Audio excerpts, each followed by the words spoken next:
아직 앉아 주십시오. 교회를 다녀보지 않았는데 이제 오늘 처음으로 우리 교회에 나오셨습니다. 계속 신앙생활을 뿌리내려서 잘 하실 수 있으면 좋겠습니다. 오늘 우리에게 주실 하나님의 말씀 요한복음 7장 1절부터 9절까지 함께 보시겠습니다. 신약성경 155면 요한복음 7장 1절부터 9절입니다.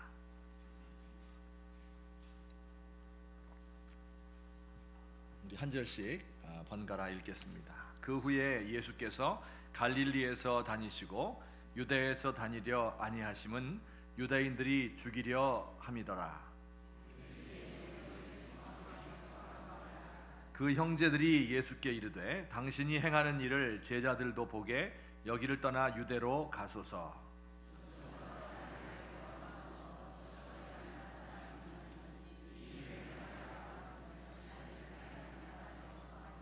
이는 그 형제들까지도 예수를 믿지 아니함이러라.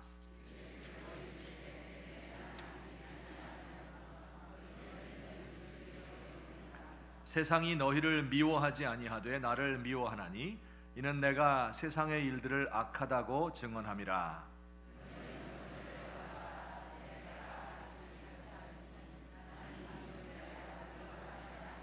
같이 읽겠습니다. 이 말씀을 하시고 갈릴리에 머물러 계시니라. 아멘. 우리나라에 명절이 있죠. 설 명절, 추석 이렇게 있는 것처럼 유대인들에게도 명절이 있었습니다. 3대 절기다 그렇게 이야기를 보통 하는데요. 우리 화면을 보여주시면 첫째는 유월절이고요. 이것은 이집트에서 이스라엘 민족이 해방된 것을 기념하는 날입니다.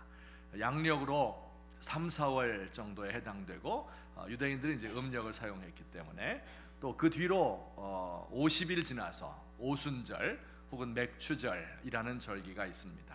밀수확을 감사하는 날이고요.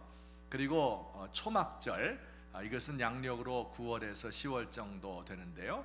농사가 다 끝났습니다. 저장을 해놓고 감사하는 날이고 광야 생활을 기념해서 초막에서 살곤 했었습니다. 이 3대 절기 여러분께서 이름은 꼭 기억하고 있으면 좋겠어요. 성경에 자주 등장하기 때문에. 첫째는 뭐라고요? 유월절, 둘째는 오순절, 셋째는 초막절, 이렇게 3대 절기가 있었습니다.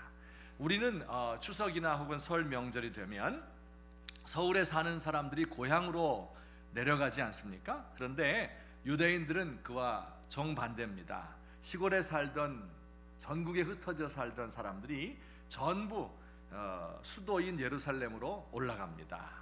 그곳에서 성전에서 하나님께 제사를 드리고 또 온 가족들이 모여서 짐승을 잡아먹으며 축제를 즐기는 것입니다. 가족들의 축제이고 또 민족의 명절이 되는 것이겠지요. 그런데 이 요한복음, 우리가 지금 보고 있는 요한복음에서는 모두 3번에 걸쳐서 유월절이 나옵니다.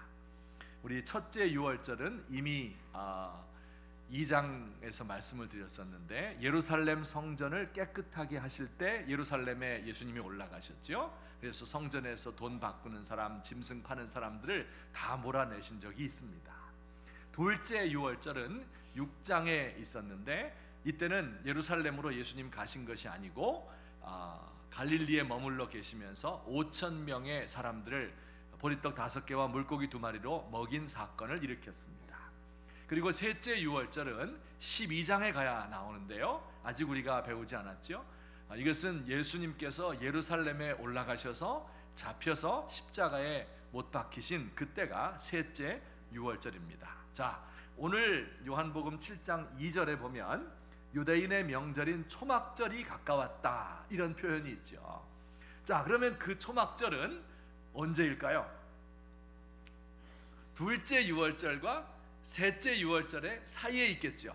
왜냐하면 요한복음 7장에 있으니까.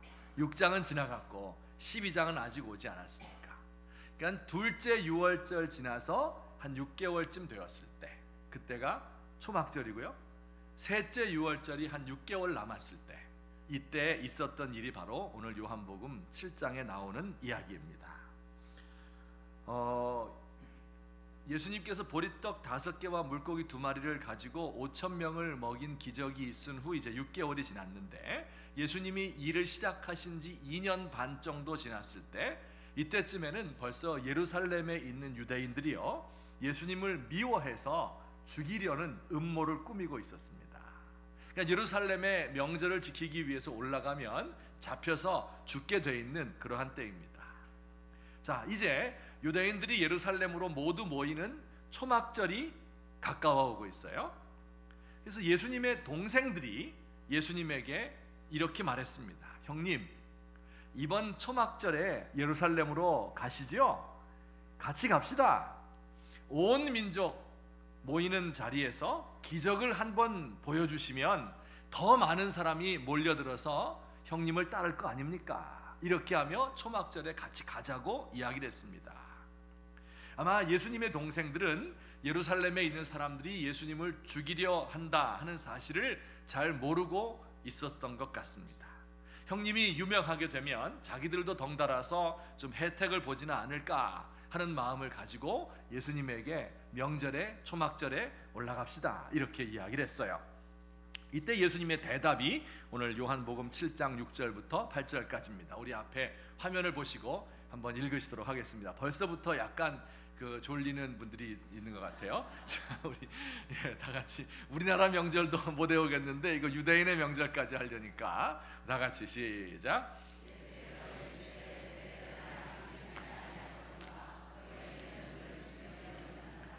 너희는 명절에 올라가라. 내 때가 아직 차지 못하였으니 나는 이 명절에 아직 올라가지 아니하노라 라고 말씀하셨어요. 그러니까 초막절에 예루살렘에 올라가겠다는 거예요? 안 가겠다는 거예요? 안 가시겠다는 거죠. 그리고 그 이유를 이렇게 설명했어요. 내 때가 이르지 않았기 때문에, 혹은 내 때가 아직 차지 않았기 때문에 이렇게 수수께끼 같은 말씀을 하셨습니다. 이게 무슨 뜻일까요? 내 때가 아직 이르지 않았다. 내 때가 아직 차지 않았다. 여기 때라고 하는 단어가 굉장히 중요한 단어인데, 이것은 그냥 우리 시절이 지나갑니다 이런 때가 아니고요, 결정적 순간, 운명을 결정짓는 중요한 시점, 이것을 이제 예수님의 때라고 이야기했습니다. 여러분, 예수님이 지금 아직 때가 안 됐다고 이야기를 했는데, 그러면 그 때가 이르는 그때는 언제를 가리키는 걸까요? 예수님의 운명을 결정짓는 그 중요한 시점은 언제일까요? 그것은 바로 예수님께서 십자가에 못 박혀 죽으시고 부활하심으로 인류를 구원하는 때, 이 초막절로부터 몇 개월 후? 6개월 후, 맞습니다. 세 번째 유월절이 바로 그때입니다. 그때를 디데이로 정해놓고 6월절에 예루살렘에 올라가서 그 세 번째 유월절에 죽으실 것입니다. 이때가 바로 예수님의 때입니다. 그때가 아직 안 되었기 때문에 예수님은 예루살렘에 가지 않고 갈릴리에 머물러 계시겠다 이렇게 말씀하고 있습니다. 자, 오늘 이 말씀이, 간단한 말씀이 예수님의 때에 대해서 우리에게 무엇을 가르쳐 주는지 한번 살펴보기를 원합니다. 또 예수님만 때가 있는 것이 아니라 우리에게도 때가 있거든요. 우리의 때에 대해서는 어떤 교훈을 주고 있는지 함께 생각해 보도록 하겠습니다. 제가 둘로 나누어서 설명을 드리겠습니다. 우선 첫째, 다 같이 읽겠습니다. 시작. 예수님은 자신의 때를 아시고 준비하며 기다리셨다. 여러분, 예수님께서 초막절에 예루살렘에 올라가지 않겠다, 내 때가 아직 안 되었기 때문에 라고 이야기했는데, 예루살렘으로 올라가지 않은 것이 무서워서, 죽는 게 두려워서 가지 않은 것이 아니죠.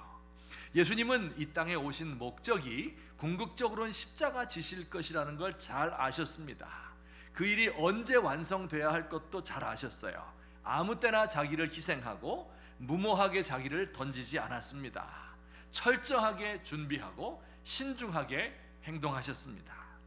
십자가에 죽으시기 전에 해야 될 일들이 많지요. 어떤 일들입니까? 표적을 보여주셔서, 7가지 표적을 보여주셨다고 그랬죠. 그 표적을 보여주셔서 예수님이 누구인가를 제자들에게 분명히 가르쳐 주어야 합니다.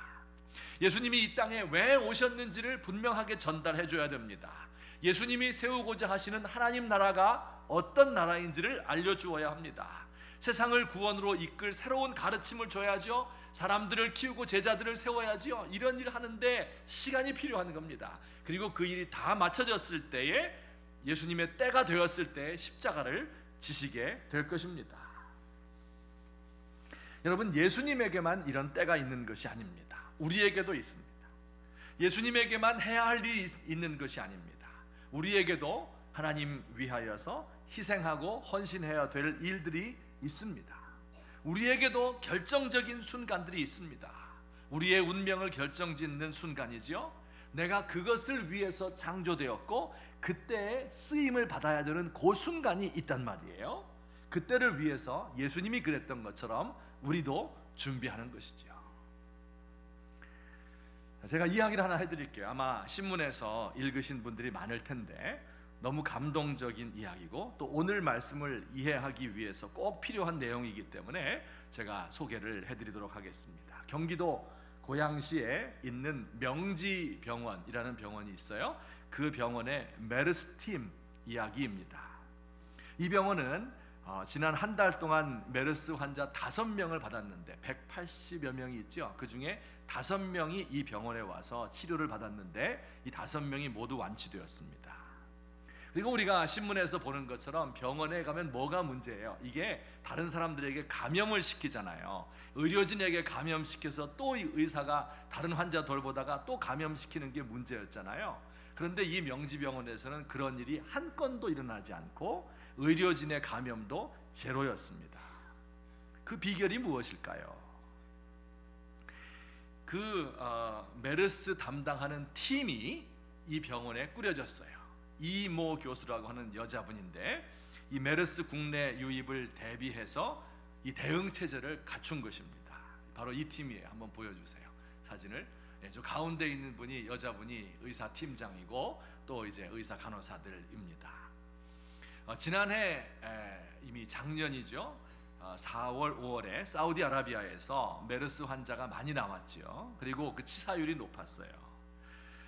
이 이야기를 듣고 이 교수님과 메르스 신종 대응 체계 구축을 위한 전담 팀이 이제 작년 6월에 1년 전에 발족됐습니다. 이 국가 간에 비행기 타고 다니면서 교류가 활발하잖아요. 해외 신종 전염병은 반드시 우리나라에 들어올 것이다. 그리고 국내에 환자가 생기게 되면 국가에서 지정한 음압 격리 병실이 명지병원에도 있기 때문에 이리로 그 메르스 환자가 들어오게 될 거다. 이렇게 예상을 한 것이죠. 그래서 의사와 간호사, 행정직원, 또 쓰레기 치우는 이 수거반에 이르기까지 80명이 2달 동안에 걸쳐서 분야별로 수차례 회의를 해서 이 메르스 환자가 들어오면 어떻게 대응하겠다 하는 이 매뉴얼을 만들었습니다. 응급실이나 혹은 외래로 메르스 환자가 갑자기 들어올 거 아니에요. 그럴 때 어떻게 하면 이 병원에서 오염되지 않을 수 있는가, 추가 전염을 막을 수 있는가 하는 이 대응팀을 만든 거예요. 그래서 메르스 환자를 그 병원의 이 격리 병실까지 신속하게 입원시키기 위해서 환자를 어떻게 이동해야 되는가, 의료진들이 어떻게 대기하고 있어야 되는가 하는 것을 1분 단위로 세부적으로 시나리오를 다 짰습니다. 이게 1년 전에 짠 거예요. 그리고 작년 9월부터 10월까지 2달에 걸쳐서 이제 훈련을 받았습니다. 그 매뉴얼을 만들어 놓고 여기에 따라서 그대로 훈련을 하는 거예요. 그 훈련 중에서 제일 어려운 훈련이 뭐냐면, 여러분 사진의 오른쪽에 보면 노란색 옷 있잖아요. 그게 방호복인데 원래 하얀색입니다. 그런데 방호복에다가 전체에다가 다 형광 물질을 입혀서 노랗게 만든 거예요. 그리고 이걸 입고 벗는 훈련을 계속해서 하는 겁니다. 왜 그래요? 환자가 들어와서 기침을 하면 이 옷에 이 병균이 묻잖아요. 그러면 이것을 옷을 갈아입는 사이에 이게 살에 닿게 되면 거기서 감염이 되는 거거든요. 이걸 알고 입고 벗는 훈련을 했습니다. 형광 물질을 입혀놨기 때문에 이것을 벗다가 여기 살에 묻게 되면 이 사람 감염된 거다 해서 다시 해야 된다. 이렇게 해서 수십 번을 이 옷을 입고 벗는 훈련을 2달에 걸쳐서 했습니다. 드디어 이제 5월 30일 평택 성모병원에서 메르스에 감염된 환자 12번 환자가 명지병원으로 온다 하는 연락을 받았습니다. 와서 그냥 기다리는 것이 아닙니다. 이 대응팀이 평택으로 달려가서 거기서 방호복을 다 입고 구급차에 동승했습니다. 환자가 병원에 도착하니까 이미 방호복을 입고 일렬로 대기하던 의료진들이 미리 엘리베이터 다 잡아놓고 환자를 그 음압 격리 병실로 바로 입원시켰습니다. 그리고 그 뒤를 따라가면서 소독하는 팀이 혹시 묻었을까 바이러스가 해서 이걸 다 소독을 하고, 그리고 만졌던 물건들 이런 것들을 다 끄집어내서 불에 태워버렸습니다.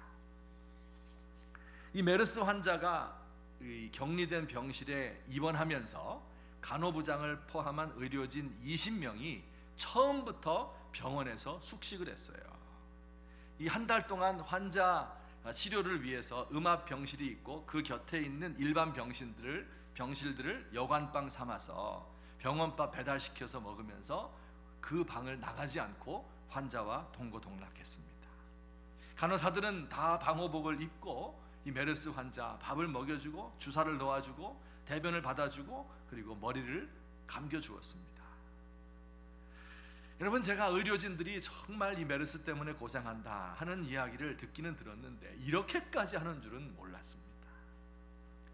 여러분, 바로 이런 일들이 있었기 때문에 전염병이 그 병원에서 번지지 않고 완치가 될 수 있었던 겁니다. 이를 위해서는 전염병 대처법을 여러 해 전에 이미 해외 논문을 보고 연구한 사람이 있었죠.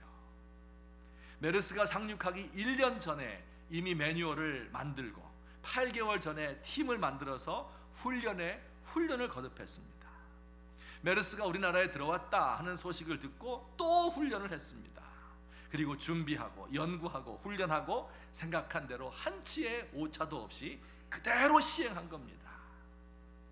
여러분, 어떤 병원은 그 병원을 통해서 수십 명의 환자들이 발생을 하고 그것 때문에 이렇게 큰 경제적인 혼란을 일으키는 병원이 있는 반면에 어떤 병원은 이렇게 그 환자를 치료하고 조그마한 그 어떠한 감염도 일으키지 않고 완전하게 임무를 완수한 그런 병원이 있었어요. 여러분, 어떻게 이런 일이 가능합니까? 어디서 이런 차이가 벌어졌습니까?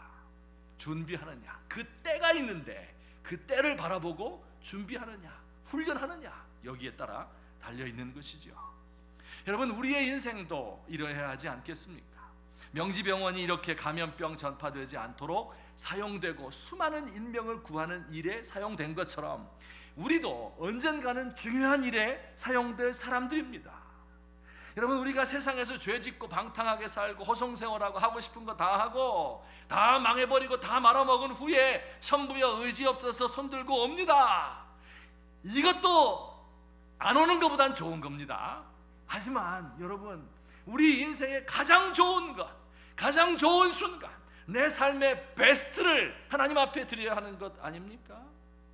여러분, 이것을 위해서 우리 젊은이들이 훈련하고 준비해야 할 것들이 많습니다. 실력을 키워야 돼요. 공부를 열심히 하고 시간을 낭비하지 말고 최선을 다해야 됩니다. 여러분, 그러나 실력만 있으면 뭐합니까? 그 실력 가지고 돈만 밝히고 가난한 사람 등쳐먹고 부정한 일하고 법망을 요리조리 빠져나가는 사람 얼마나 많습니까? 경건의 능력을 키워야지요. 혼자 있어도 거룩하게 살 수 있는 사람, 누가 보지 않아도 죄를 짓지 않는 경건한 삶을 사는 사람, 부끄러울 것이 없는 일꾼으로 자기를 훈련시켜야 하는 것입니다. 인격이 높아져야 됩니다. 고상해져야 돼요. 사랑이 많고 너그럽고 온화하고 상대를 배려하고 실패했을 때, 고통당했을 때에도 여기로부터 회복할 수 있는 이런 능력들이 우리 가운데 있어야 되는 것입니다. 추수할 일꾼은 많되 추수할 것은 많되 일꾼이 적다고 탄식하시던 예수님의 말씀이 오늘날처럼 와닿는 때가 또 없는 것 같습니다. 어떤 사람은 신실한 사람을 보면 능력이 없어요.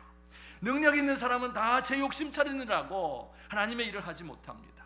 예수 좀 잘 믿어서 하나님의 일을 할 수 있을까? 정말 세상을 위해서 중요한 일을 할 수 있을까? 기대하고 보면 너무 부족한 거예요. 실력이 부족하고 인격이 안 갖추어져 있습니다. 또 무엇인가 갖추어져 있다고 생각하는 사람들은 자기 안전에 대한 욕구, 세상의 욕망에 이끌려서 살아가고 있는 모습을 봅니다. 우리 사랑하는 젊은이들이여, 하나님께서 우리에게 주신 일이 있고 우리가 하지 않으면 안 되는 일, 꼭 나만 할 수 있는 그 일이 있어요. 그 일을 위해서 우리가 준비하고 노력하고 연구하고 훈련하는데 우리의 삶을 바칠 수 있기를 주님의 이름으로 축원합니다. 한 번 하나님 손에 사용되는 것입니다. 여러분 가운데 우리 시대 베이비 부모 세대들 있지 않습니까? 여러분 은퇴 준비 잘하고 계시죠? 연금도 들어놓고 부동산도 사놓고 주식, 요새는 달러, 이게 중요해요. 달러 통장 하나씩 갖고 계시죠? 여러분, 그런데 과연 하나님의 일을 위해서는, 하나님의 때를 위해서는 무엇을 준비하고 있습니까? 아무 생각도 없이 세상의 노후를 위해서만 준비하는 것이 아니라 하나님께서 나를 쓰시고자 할 때 자기를 드릴 수 있도록 인격과 실력을 준비할 수 있는 저와 여러분 되시기를 예수님의 이름으로 축원합니다. 우리 예수님께서도 이 일을 위해서 자신의 때를 기다리며 신중하게 준비하셨고 우리도 그렇게 해야 됩니다. 두 번째로 우리 예수님의 때에 대해서 우리 배울 수 있는 것이 있습니다. 다 같이 또 읽겠습니다. 시작.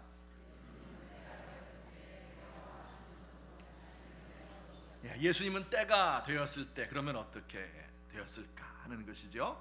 여러분, 우리가 아까 읽었던 요한복음 7장에서는 초막절이 나오죠. 그땐 예수님의 때라고 그랬어요? 아니라고 그랬어요? 때가 아니라고 그랬죠. 그럼 예수님의 때는 언제라고요? 그때부터 6개월 후 세 번째 유월절, 지금 다 잊어버리시지 않았죠? 그때가 예수님의 때입니다. 그 예수님의 때를 맞이하는 예수님의 마음이 그 때에 대해서 우리 성경이 이렇게 이야기하고 있어요. 요한복음 12장 23절 다 같이 시작. 예수께서 대답하여 이르시되 인자가 영광을 얻을 때가 왔도다. 그때 십자가에 죽으시고 부활하셔서 세상을 구원하는 그때가 왔다.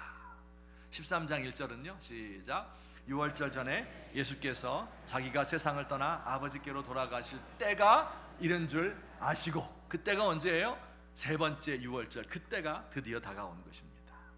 지금까지는 예수님 죽을 때가 아니기 때문에 유대인들을 피해 다니셨습니다. 하지만 이제 때가 찼고 유월절 양 잡을 때가 다가왔어요. 예수님도 유월절 어린 양처럼 도살을 당하고 죽게 될 것입니다. 예수님이 십자가에 죽으실 때이지요. 결정적인 순간, 이 때를 예수님은 오래 기다렸습니다. 이 때를 맞이하는 예수님의 심정이 어떨까요? 야, 그때가 오고 있구나. 룰루랄라 휘파람 불면서 기다리고 있었을까요?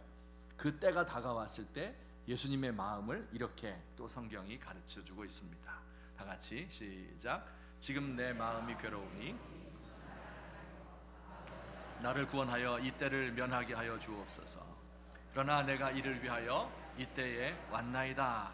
지금 내 마음이 괴롭다. 이 말은 마음이 흔들린다 그런 뜻입니다.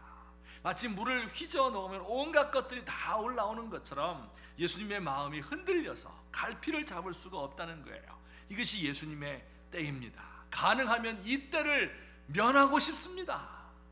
여러분, 참 모순된 일이죠. 그 때를 위해서 지금까지 예수님은 준비하고 있었던 거예요. 그 때를 기다리며 모든 훈련을 받고 생각을 하고 기도를 하고 준비를 했는데 그때가 막상 다가오니까 그 때를 모면하고 싶은 겁니다. 이 때를 면하게 하여 주옵소서, 이렇게 기도할 정도였습니다. 괴로운 일이기 때문에, 십자가 지는 것이 얼마나 고통스러웠으면 그 때를 면하고 싶다고 예수님께서 이렇게 이야기했을까요? 하지만 이 일을 위하여 이때에 왔습니다, 이렇게 고백을 하며 예수님은 당당하게 십자가 지는 길로 나아가셨습니다. 이것이 예수님의 마음이었습니다. 그때가 되었을 때 큰 고통 가운데에서도 결국은 자신을 드리게 되었습니다. 여러분, 자신의 때가 된 것을 알고 괴로워하던 사람이 예수님 말고 성경에 또 한 사람 등장합니다. 바로 에스더라고 하는 구약 성경에 나오는 여인입니다. BC 한 300년쯤 되었을 때 이스라엘은 이미 망했습니다. 강대국인 페르시아의 점령하에 있어서 그들의 신민으로 살고 있었을 때입니다. 날면서부터 아름다웠던 이 에스더는 그 나라의 왕비로 간택되게 됩니다. 왕비로 뽑혔어요. 그래서 몇 년 세월이 지나간 후에 이런 일이 벌어지게 됩니다. 그 나라의 최고 대신이요 권력자였던 하만이라고 하는 사람이 유대인들을 다 죽여버리려는 계획을 세웠습니다. 그 소식을 이 에스더의 사촌 오빠인 궁궐 밖에 사는 또 후견인이었던 모르드게가 들었습니다. 그리고 에스더에게 와서 이야기를 했습니다. 무슨 이야기 했을까요? 내가 왕비이니까 왕에게 가서 이 우리 백성들을 좀 살려주십시오, 이렇게 간청을 하라고, 그래서 우리 민족을 살리자고 오빠가 에스더에게 부탁을 했습니다. 그런데 그 이야기를 들은 에스더는 주저했습니다. 왜 그랬을까요?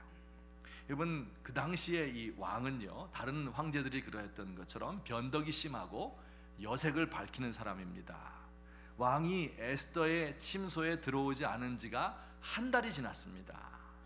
왕이 뭐 정무를 보느라고 바빠서 왕후의 침소에 들지 않았을까요? 전혀 아니죠. 이미 더 젊고 예쁜 여자에게 마음이 뺏긴 거예요. 에스더는 뒷전이 되어버렸습니다. 만약에 왕이 부르지 않았는데 왕에게 나아가서 간청을 하게 되면 죽음을 당하는 것이 그 나라의 법도입니다. 암살당할 것을 염려해서이지요. 왕이 특별히 은총을 베풀어서 손을 잡고 그를 끌어올리지 않으면 에스더는 그 자리에서 죽게 되는 겁니다. 그런데 이 에스더가 해야 되는 일이 뭡니까? 그 왕 앞에 한 달 동안이나 나가보지도 못한 그 자리에 나아가서 왕을 만나서 왕이 최고로 총애하는 저 신하 하만, 그 나라 최고의 부자요 권력자인 그 하만을 죽여달라고 간청하는 그 일을 해야 되는 겁니다. 이게 에스더에게 맡겨진 짐이었어요. 곱게 자라난 이 에스더가 감당하기에는 너무 무거운 짐이었습니다. 지난 몇 년 동안 궁전에서 안전하게 잘 살아왔던 그녀에게는 이건 너무 가혹한 요구를 지금 사촌 오빠가 하고 있는 것입니다. 이 주저하고 있는 에스더에게 사촌 오빠 모르드게가 이렇게 이야기했습니다. 에스더야, 너는 왕궁에서 왕비로 있으니까 이 유대인들이 다 죽어도 너 홀로 목숨을 건질 것이라고 혹시 생각하고 있는 거냐? 이때에, 여기 때란 말이 또 등장해요. 이때에 내가 만일 잠잠하여 말이 없으면 하나님은 이 유대인들을 다른 사람을 통해서 구원할 거야. 하지만 너와 내 아버지의 집은 멸망하게 될 거다, 이렇게 말했습니다. 그리고 최후로 이렇게 덧붙였어요. 유명한 말이죠. 에스더 4장 14절 다 같이 읽습니다. 시작.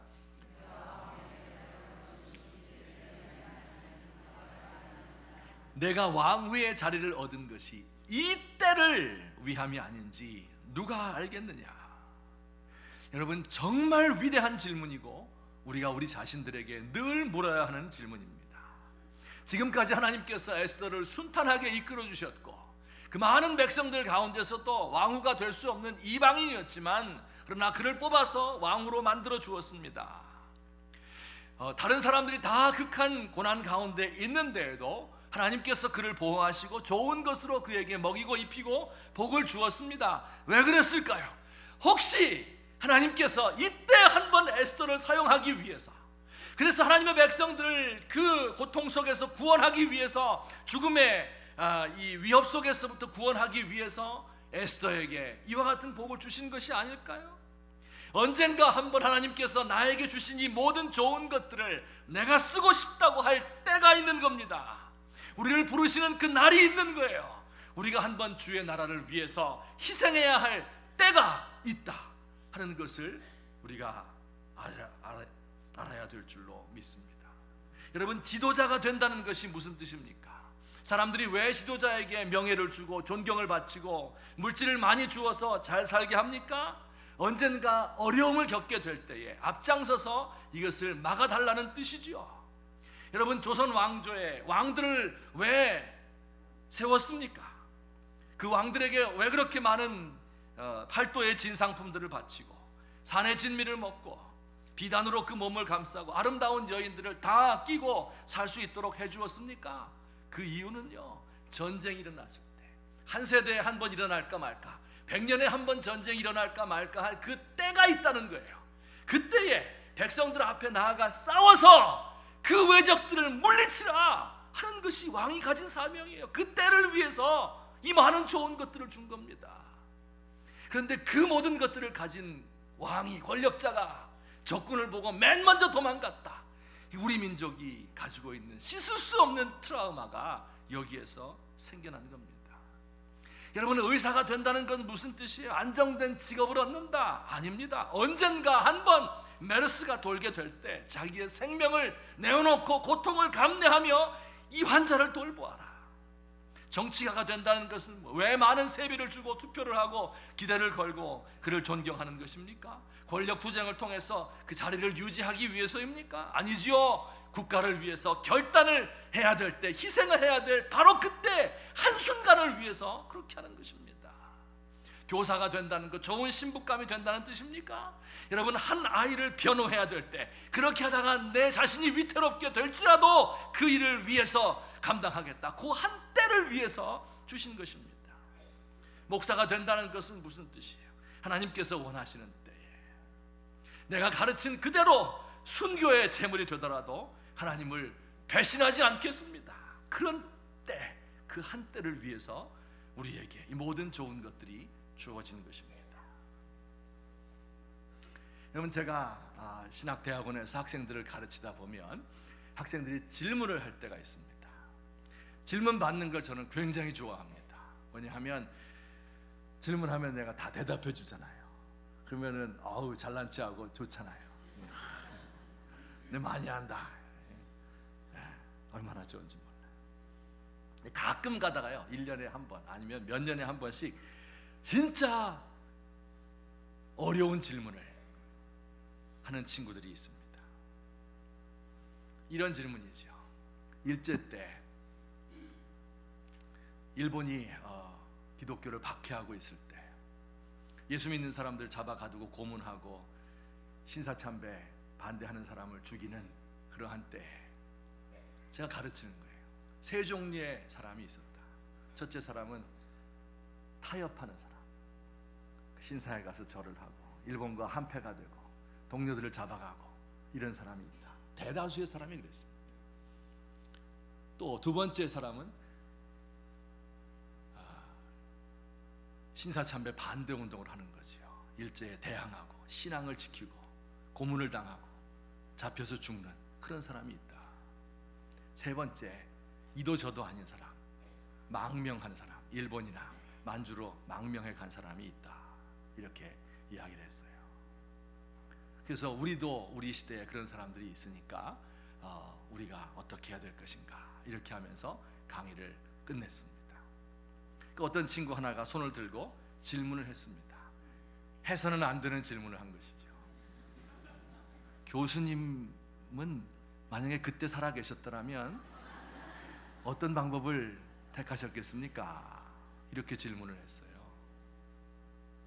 그래서 제가 가만히 생각을 하다가 내가 그래도 자존심이 있고 남자인데 이거 뭐 타협하고 꿇고 막 이렇게는 안 했을 것 같아요. 진짜로. 근데 생각해 봤어요. 야, 이 고문 받는다. 그냥 한 번에 죽이면 딱 죽을 것 같아요. 그때는. 근데 그게 아니잖아요. 가둬놓고 굶기고 고문하고 거꾸로 매달아 놓고 코에다 고춧가루 붓고 아들 잡아다가 아들 때리고 이런 일을 당할 때 내가 과연 그 고문을 견딜 수 있을까? 이것도 안 될 것 같아요. 세 번째 방법이 뭐예요? 망명하는. 좋은 말로 망명이고 도망가는 거죠. 생각을 한참 하다가 난 도망갔을 것 같다. 대답을 했습니다. 그랬더니 학생들이 막 더 존경하는 거예요. 양심적이니까. 그렇잖아요? 나는 일제와 싸워야지, 막 목숨 내놓고 해야지, 이런 사람이 나중에 더 먼저 배반하거든요. 그렇게 하지 않고 양심적으로 하니까 더 좋아하더라고요. 근데 그 시간이 지나갔어요. 학기 말고사를 다 봤는데 학기 말 되면 이제 페이퍼를 내잖아요. 이제 자기 공부한 거 다 글로 써서 냈는데 어떤 친구가 그 맨 마지막 페이지에다가 장문의 편지를 썼습니다. 그 내용이 이런 거예요. 제가 평소에 목사님을 매우 존경했는데 그날 그 강의를 듣고 너무 실망했습니다. 목사님은 백석대학교의 담임 목사로 알고 있는데 백석대학교회가 그런 어려움에 처하게 되면 도망갈 겁니까? 이렇게 써놨어요. 그래서 제가 한 5, 6년 됐는데요, 그 글을 읽고 큰 충격을 받았습니다. 아, 이게 지금 장난이 아니구나. 이게 지금 내가 가르치는 대로 하지 않으면 멸망이 내게 오는 거구나. 하나님께서 나에게 맡겨주신 일이 있는데 이것을 신나게 가르치는데 그거 가지고 되는 것이 아니구나. 정말로 내가 그 삶을 살 수 있느냐, 정말 그 때가 되었을 때 나를 희생할 수 있느냐. 그렇게 되면 이 모든 가르침이 의미가 있는 거지만 그 일을 하지 못하고 도망가게 된다면 이 모든 가르침이 다 쓰레기통에 들어가야 되는 것이 아니냐 하는 마음이 들었습니다. 그래서 그 뒤로는요, 한국의 역사를 가르칠 수가 없어요. 가르칠 때도 내 마음이 기쁘고 신나지 않습니다. 늘 마음속에 부담이 되어서 내가 지금 이렇게 가르치고 있는데 실제 그런 일을 만나게 되면 내가 어떤 길을 택할 것인가, 이것 때문에 고민이 되어서 견딜 수가 없는 이런 고통이 저에게 늘 있습니다. 그 뒤로는 한 번도 가르치는 것이 즐거웠던 적이 없습니다. 돌이켜서 보게 되면 정말 내가 그 길을 갈 수 있느냐, 이 질문 때문에 견딜 수가 없는 그런 삶을 살고 있습니다. 결론적으로 말씀을 맺겠습니다. 우리 예수님께서 자신의 때에 대해서 하신 교훈 가운데 또 한 구절이 있어 소개합니다. 요한복음 16장 21절 다 같이 읽겠습니다. 시작.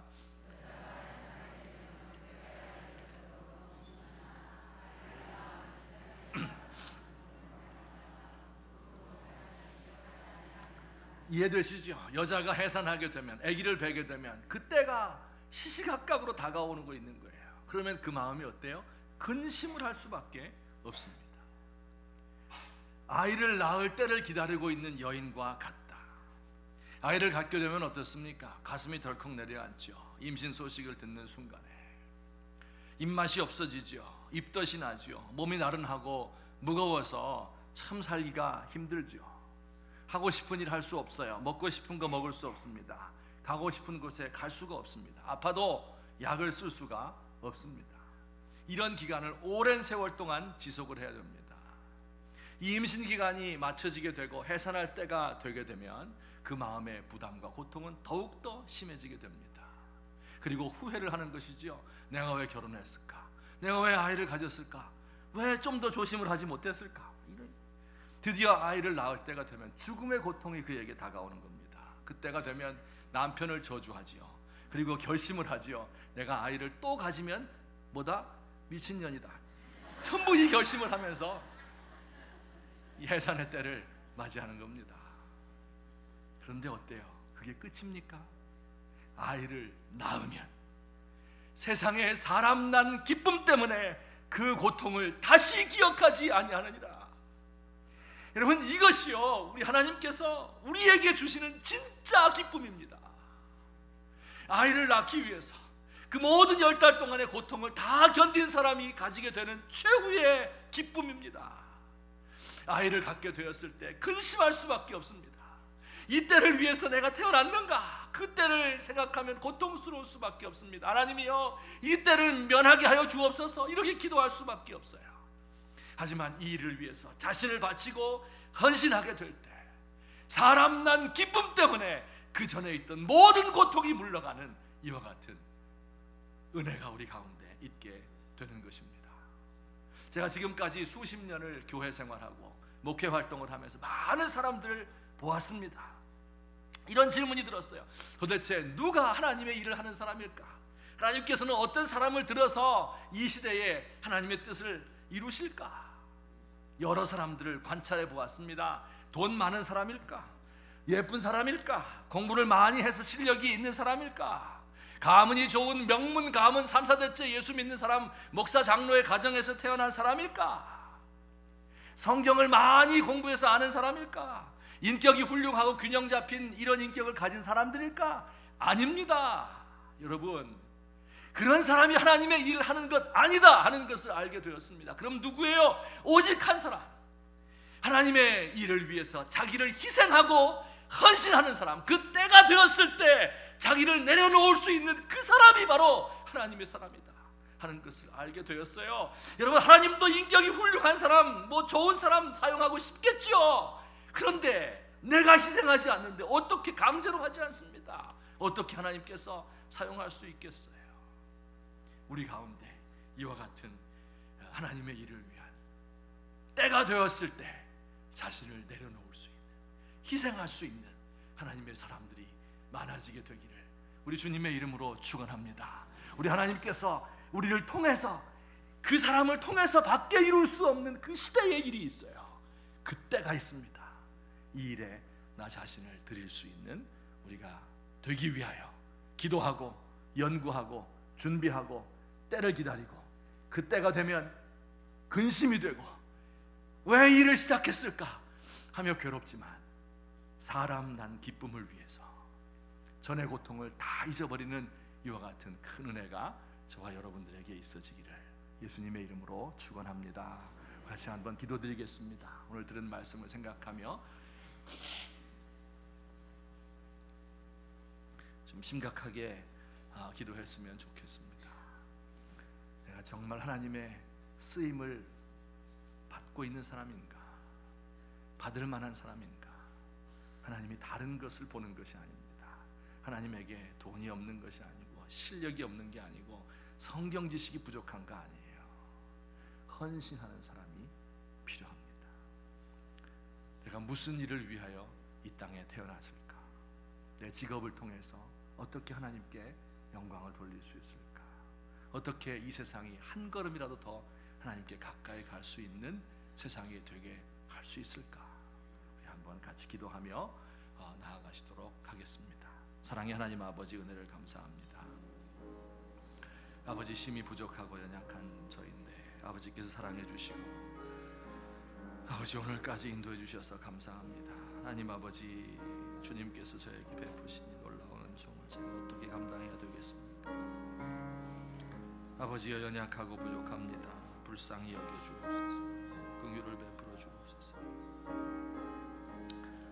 아버지, 진실로 하나님 앞에 어떻게 서야 할지 알지 못하고 하나님 아버지, 나에게 맡겨주신 일들이 있는데 아버지, 이를 나를 내려놓고 나를 희생함으로 감당할 수 있도록 하옵소서.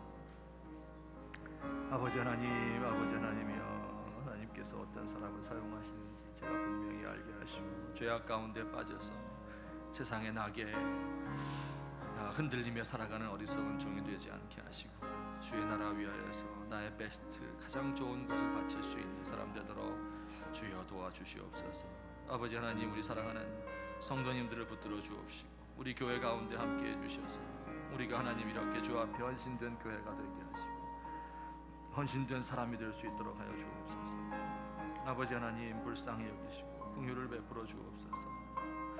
아버지, 제가 어떻게 살아가야 될지, 아버지 지적인 노름을 가지고 사는 것이 아니라 자신을 드리고 헌신하며 살 수 있도록, 아버지 제 자신을 아버지 앞에 어떻게 바칠 수 있을지 아버지 하나님여 간절한 마음을 가지고 늘 주 앞에 나아갈 수 있도록 주여 인도해 주시옵소서. 아버지, 여자가 해산하게 되면 그때가 이르렀으므로 근심하나 아이를 낳으면 세상에 사람 난 기쁨으로 말미암아 그 고통을 다시 기억하지 아니하느니라 말씀하신 우리 주님, 주께서 때를 위하여, 당신의 때를 위하여 신중하게 준비하며 기다리셨던 것처럼 또한 그 때가 되니 그 마음의 많은 고통 가운데에서도 아버지여 이 때를 면하게 하여 주옵소서 하는 기도 속에서도, 그러나 이 일을 위하여 내가 이 때에 왔습니다 고백하며 하나님의 구원을 이루었던 주님을 본받으며 우리가 이 땅에서 주를 위하여 헌신하고 바치고 희생하고 내 자신을 내려놓을 수 있는, 하나님께서 나를 이 땅에 세워주신 그 목적을, 나에게 이와 같은 좋은 직업을 주신 그 이유를 성취해 드릴 수 있도록 하나님 도와주시옵소서. 아버지 하나님, 우리가 때로 부족하고 심한 고통 가운데서 하나님 앞에 부르짖을 때라도 우리에게 새로운 소망과 소명을 허락해 주셔서 이 모든 고통들이 그때가 되었을 때에 하나님 나라 위하여 사용되는 이러한 경험이 될 수 있도록 우리 주여 인도해 주시옵소서. 예수님의 이름으로 기도하옵나이다. 아멘. 우리 함께 찬송가 341장 들으신 말씀을 생각하면서 기도하는 마음으로 찬양하시도록 하겠습니다.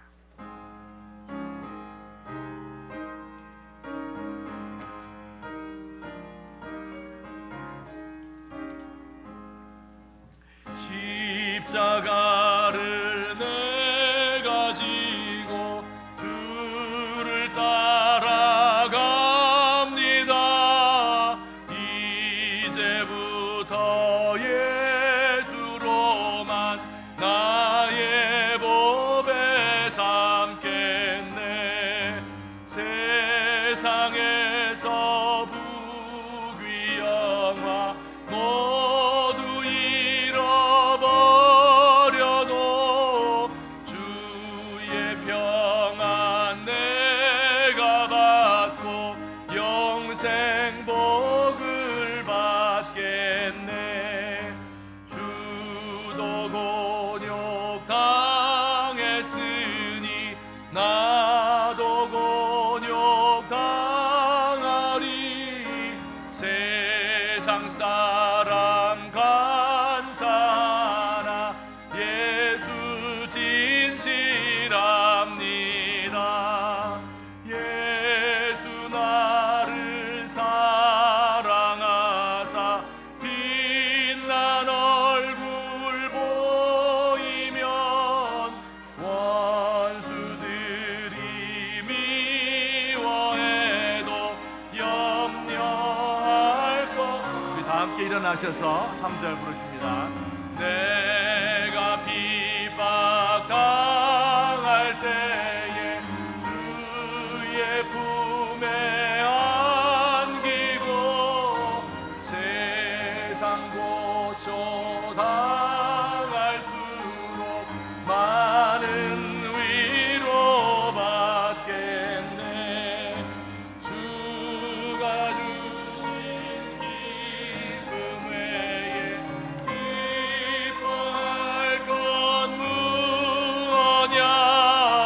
주가 나를 사랑하니 기뻐할 것뿐일세.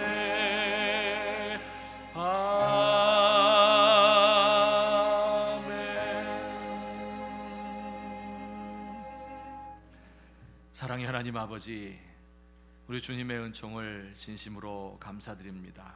주님께서 우리에게 힘과 능력을 주셔서 이 세상을 살 수 있도록 하시고 이 물질들을 벌 수 있도록 하시고 그 하나님께 감사하는 마음으로 10분의 1을 바쳤습니다.